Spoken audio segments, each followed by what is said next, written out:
स्वीकारिए अभिवादन नमस्कार।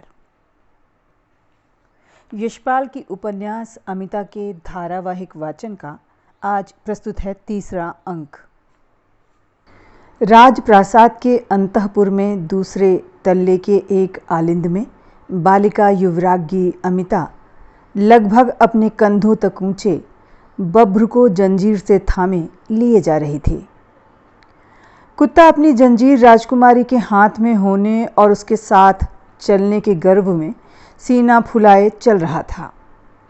अमिता बभ्र को उपालांभ के स्वर में धमकाती जा रही थी, तू बहुत दुष्ट है, तू दूसरे जीवों का छीनता है, डराता है, हम तुझे अम्मा से दंड दिलाएंगे। अमिता के पीछे पीछे हिता, उद्दाल और वापी भी चले आ रहे थे। अमिता माता महारानी के द्वार पर पहुंची तो हिता ने आगे बढ़कर बभ्र की हंसली को पकड़कर रोक लिया।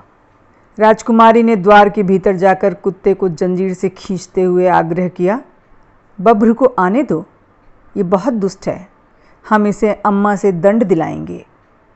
हिता ने नेत्रों में स्नेह और विनय का भाव लाकर और भय दिखाने के लिए दांतों में उंगली दबाकर राजकुमारी को याद दिलाया, परम भगवती माता के कक्ष में कुत्ते का आना उचित नहीं। ना वत्से, बभ्रू यहाँ नहीं आएगा, ये भगवान का स्थान है। महारानी का स्नेह सिक्त स्वर सुनाई दिया। वत्से, बेचारे बभ्रू को क्यों बांध लिया? बेटी, इसे बाहर खेलने दो। महारानी अमिता की ओर बढ़ती हुई बोली। अमिता बभ्रू की सांकल हाथ में लिए माता के घुटनों में लिपटकर और नेत्र माता के मुख की ओर उठाकर आवेश में बोली, अम्मा, बभ्रू बहुत दुष्ट है। अम्मा, तुम कहती हो ना किसी को डराओ मत, मारो मत, छीनो मत। बभ्रू कपोतों से छीनता है, उन्हें डराता है, मारने के लिए दौड़ता है, इसलिए इसे बांधकर हमने दंड दिया है। अरे मेरी चंदा, महारानी बेटी के कपोलों को स्नेह से पुचकार कर बोली, मेरी बेटी की धर्म में ऐसी ही आस्था और प्रवृत्ति रहे। बेटी, तू क्षमाशील हो, तू इस अबोध को क्षमा कर दे। आ, अभिमंत्रित जल का आचमन कर ले, भगवान का आशीर्वाद ले ले। कंचुकी ने आगे बढ़कर राजकुमारी के हाथ से कुत्ते की जंजीर ले ली।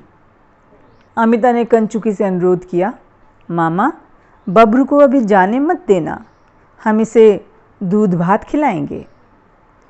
महारानी का कक्ष आकार में बड़ा और भव्य था, परंतु विलास की सामग्री हटा देने से सूना जान पड़ता था।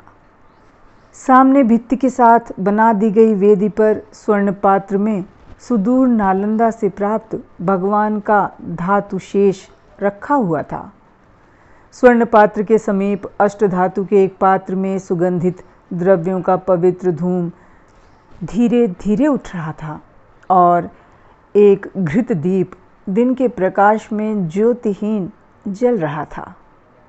वेदी के समीप ही एक चौकी पर चैत्य की पूजा से लाया गया अभिमंत्रित जल से भरा सोने का कलसा रखा हुआ था और दूसरी चौकी पर पूजा के प्रसाद से भरा थाल।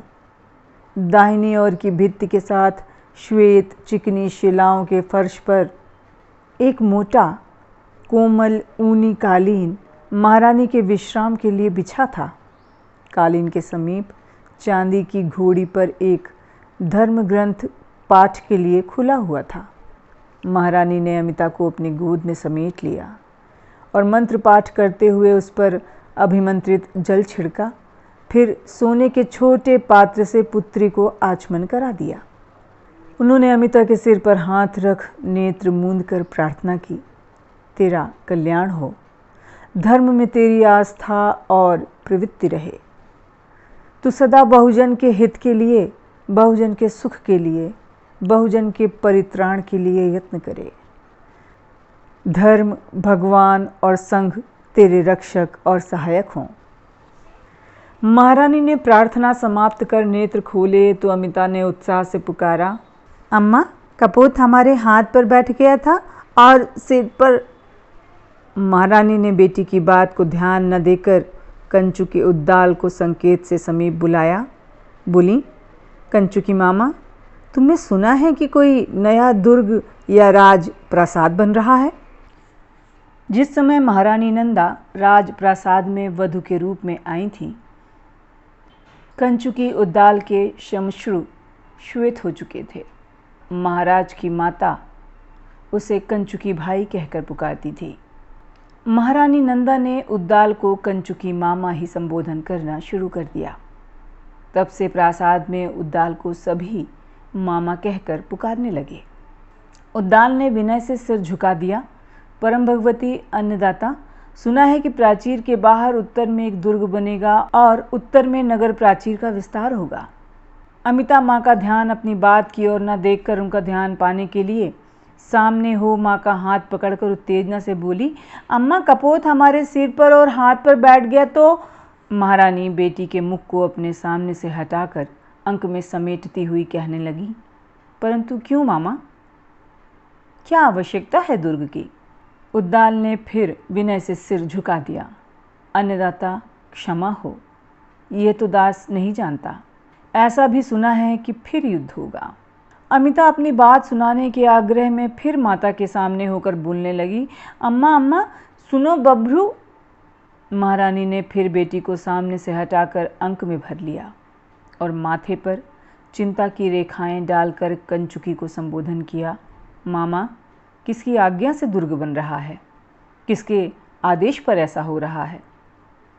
उद्दाल ने फिर सिर झुकाकर उत्तर दिया, अन्नदाता, क्षमा हो, दास ये नहीं जानता। अमिता फिर माँ के सम्मुख होकर उनका मुख अपनी हथेलियों में लेकर अपनी बात सुनने का आग्रह करने लगी। अम्मा अम्मा, बब्रू बहुत जोर से भौं भौं। महारानी ने फिर बेटी की बात को अनसुना कर उसे स्नेह से अंक में दबा लिया और उद्दाल को अधिक समीप आने का संकेत कर कर बोली, मामा, आज प्रजा ने चैत्य के द्वार पर हमसे न्याय और दया की प्रार्थना की है। दुर्ग बनाने के लिए उनकी धरती और निवास छीना जा रहा है। ये निर्दयता और अन्याय हम नहीं होने देंगे। तुम जाकर देखो दुर्ग क्यों बन रहा है और किसके आदेश पर। तुम महाराज के पितामह के समय से इस वंश के सेवक हो। देखो, इस वंश से कोई पाप और अन्याय न हो, किसी की हाय न पड़े। बस्ते को उजाड़ना पाप है। कंचुकी ने आदेश स्वीकार करने के लिए सिर झुकाया और पीठ महारानी की ओर बिना किए उल्टे कदमों से कक्ष के द्वार की ओर चला गया। अमिता ने कंचुकी को जाते देखा तो माँ की गोद से छूटकर उद्दाल का हाथ थाम लिया। मामा, कहाँ जा रहे हो? हम भी जाएंगे। महारानी ने बेटी को समझाया, वत्से, कंचुकी मामा काम से जाते हैं। हितू के साथ बेटी झूला झूलेगी। अमिता कंचुकी के घुटनों से लिपट गई। हम मामा के साथ जाएंगे। उद्दाल ने युवराज्ञी को दुलार से समझाया। महारानी बेटी को हिता छम छम करके नाच के दिखाएगी। महारानी बेटी के लिए दास फूल लाएगा। अमिता ने हठ में सिर हिलाकर आग्रह किया, नहीं नहीं, हम मामा के साथ नगर विहार करेंगे। हम मामा के साथ जाएंगे। अमिता का आग्रह देखकर महारानी बोली, अच्छा अच्छा, तो बेटी भोजन कर ले। उन्होंने उद्दाल को आदेश दिया, बेटी का भोजन विश्राम हो जाए तभी जाना, ले जाना। बेटी का भी विनोद हो जाएगा। बेटी शिबिका पर जाएगी अथवा हाथी पर? अमिता ने प्रसन्नता से उछलकर उत्तर दिया, हाथी पर, बड़ी हथनी लक्ष्मी पर। अमिता कंचुकी की बाह छोड़कर हिता की बाह से लटकती हुई चली गई।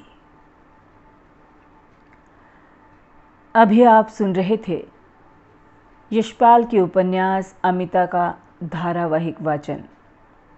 चौथे अंक में हम फिर उपस्थित होंगे। तब तक के लिए दीजिए अनुमति। नमस्कार।